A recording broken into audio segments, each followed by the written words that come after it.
नरमुंड वाली चुड़ैल। राजकोट में एक एटीएम सर्विस कंपनी में काम करने वाले जितेंद्र परमार एक मध्य वर्ग के प्रामाणिक इंसान हैं। उनकी शादी को करीब 4 साल हो चुके हैं। उन्हें एक बेटा भी है।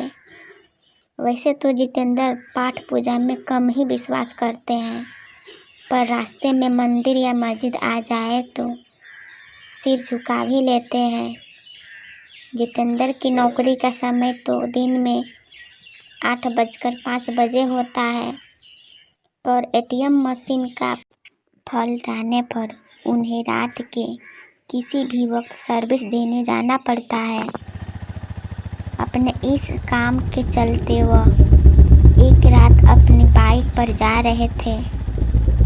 उन्हें शहर से थोड़ी दूर बस से एक रिहायशी इलाके के पास में एटीएम फॉल्ट ठीक करने जाना था। वैसे तो इस काम के लिए 2 जन जाते हैं, पर जितेंद्र का पार्टनर उस रात बीमार था तो सर्विसिंग के लिए उन्हें अकेले ही जाना पड़ा। स्पॉट पर जाकर जितेंद्र ने अपनी बाइक स्टैंड पर लगाई, तभी उन्हें वहां एटीएम बूथ पर एक लड़की दिखी।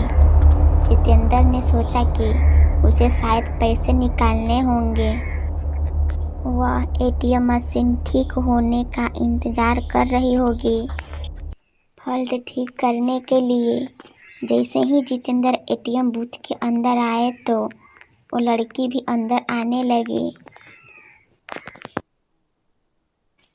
सिक्योरिटी गार्ड ने उन्हें बाहर रुकने के लिए कहा।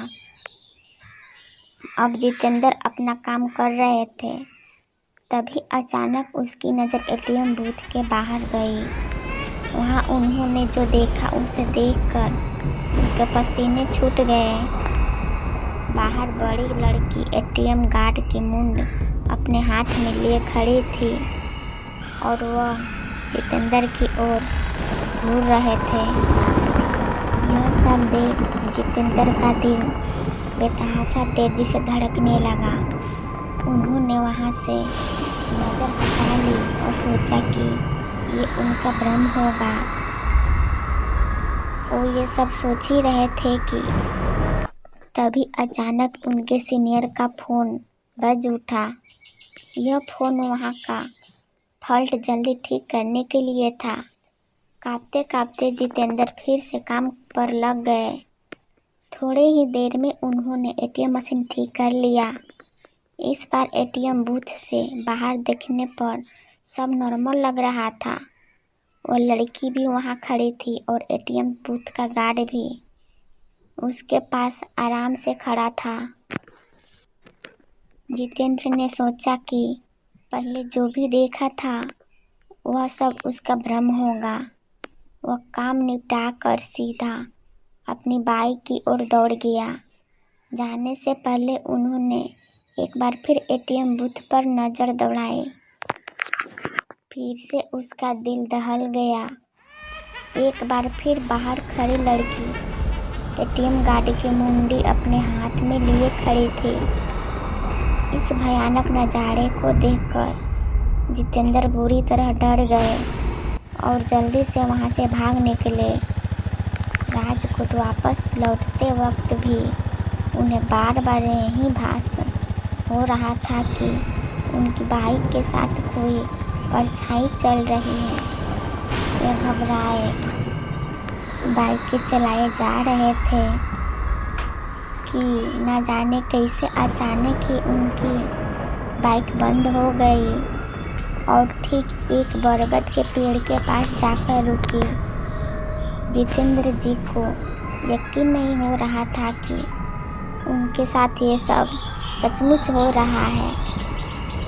उन्होंने नज़र उठाई तो बरगद की शाखा से झूलती एक आकृति नजर आई।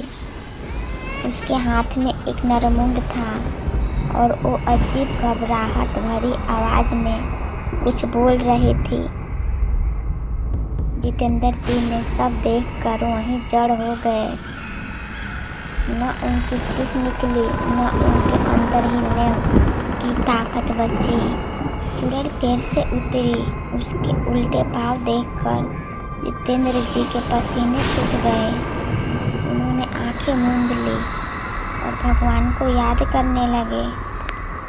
चुड़ैल उनके बगल में आकर बैठ गई और उनका सर सहलाने लगी। इसके बाद जितेंद्र जी को कुछ याद नहीं रहे कि उनके साथ क्या हुआ। जब होश आया तो वे एक हॉस्पिटल में थे। सुबह कुछ स्थानीय लोगों ने उन्हें बेहोश पड़ा देखा, हॉस्पिटल पहुंचा दिया था। इस घटना के महीनों बाद तक जितेंद्र बेसुध रहे और काफ़ी पूजा पाठ के बाद ही उनकी हालत फिर से सामान्य हो पाई। अब वे राजकोट छोड़ चुके हैं और एक सामान्य जीवन जी रहे हैं।